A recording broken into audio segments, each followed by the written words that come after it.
امرت ہے تیرے بول تو پیغام زندگی، تیرے سوا نہیں کوئی آواز وقت کی، تیرے سوا نہیں کوئی آواز وقت کی۔ جہاں تک میں نے جائزہ لیا ہے اور حقائق اس بات کے گواہ ہیں، دراصل اسرائیل کا قیام ہی تمام نفرتوں کا آغاز ہے، تمام نفرتوں کی جڑ ہے، اور اسرائیل کے قیام کے تصور میں جنگیں شامل ہیں۔ اور یہ بات جو میں کہہ رہا ہوں یہ اپنی طرف سے نہیں کہہ رہا، بلکہ ڈیوڈ بن گورین جو اسرائیل کے بانی مبانی ہیں ان کا یہ دعویٰ ہے۔ میں اس کا اقتباس پڑھ کے سناتا ہوں۔ میکنگ آف اسرائیل میں صفحہ 55 پر جیمز کیمرون لکھتے ہیں، اور بن گورین the word state had now no meaning other than an instrument of war۔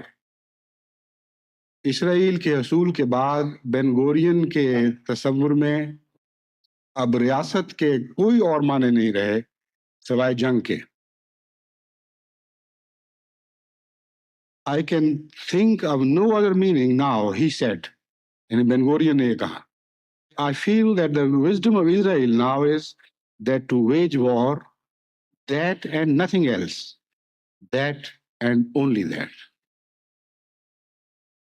کہ میں یقین رکھتا ہوں کہ اب اسرائیل کی حکمت اور اس کی عقل کا خلاصہ یہ ہے کہ وہ جنگیں کرے، اور اس کے سوا اور کوئی خلاصہ نہیں، جنگ اور جنگ اور جنگ۔ اس عبارت کو پڑھ کر مجھے اولڈرچ کی 2 سطریں یاد آ گئیں جو اس نے اپنی مشہور نظم قبلہ خان میں قبلہ خان کے متعلق لکھی۔ قبلہ خان کا ذکر کرتے ہوئے لکھتا ہے، And mid this tumult, Kubla heard from far ancestral voices prophesying war۔ اس غلغلے میں، اس شور اور ہنگامے میں قبلا نے دور سے آتی ہوئی اپنے آباء و اجداد کی آواز سنی جو جنگ کی پیشگوئی کر رہی تھی۔ قبلا نے وہ آواز سنی یا نہیں سنی، لیکن ڈیوڈ بن گورین نے یقیناً زائن ہل سے اٹھ بلند ہوتی ہوئی یہ آواز سنی ہے کہ اے اسرائیل، آج کے بعد تمہارے قیام کا مقصد صرف ایک ہے اور صرف ایک ہے اور صرف ایک ہے کہ جنگیں کرتے چلے جاؤ، تمام دنیا کو جنگ میں جھونکتے چلے جاؤ۔ اس کے بغیر اسرائیل کا اور کوئی مفہوم نہیں ہے۔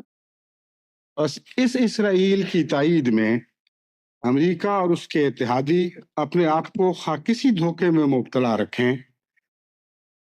اس اسرائیل کی تائید کے بعد کسی امن کا تصور ممکن ہی نہیں ہے۔